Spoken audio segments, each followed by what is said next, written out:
पाठ 16 बोलती चुटकी सहज 3।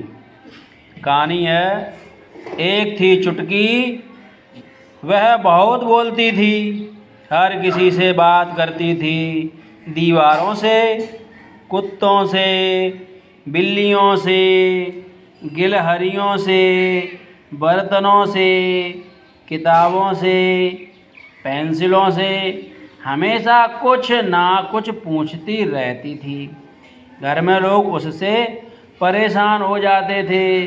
वह कभी चुप नहीं रहती। चुटकी की बातें कभी ख़त्म नहीं होती। कभी कभी पूरे समय ही बातें करती।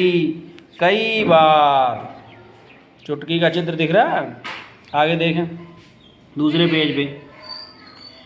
कई बार उसे डांट भी लगती थी, पर उस पर कोई फर्क नहीं पड़ता था। बस दादाजी उसे कभी नहीं डांटते थे।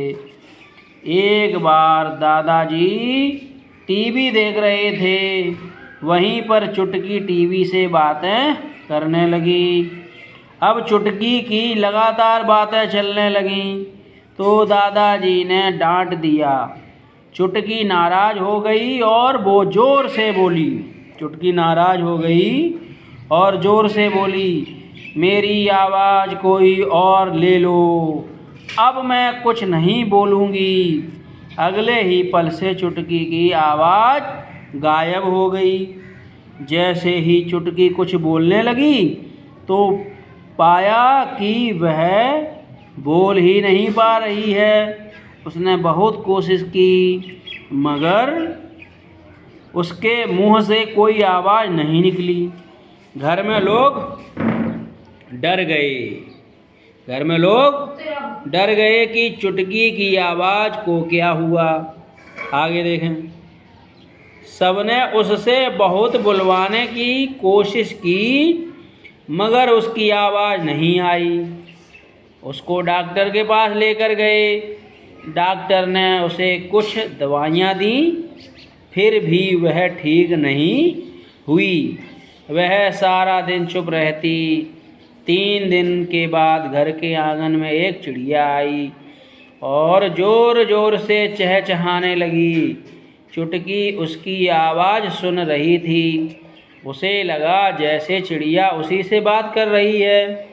अचानक उसके मुंह से निकल गया, मेरी आवाज़ गायब है।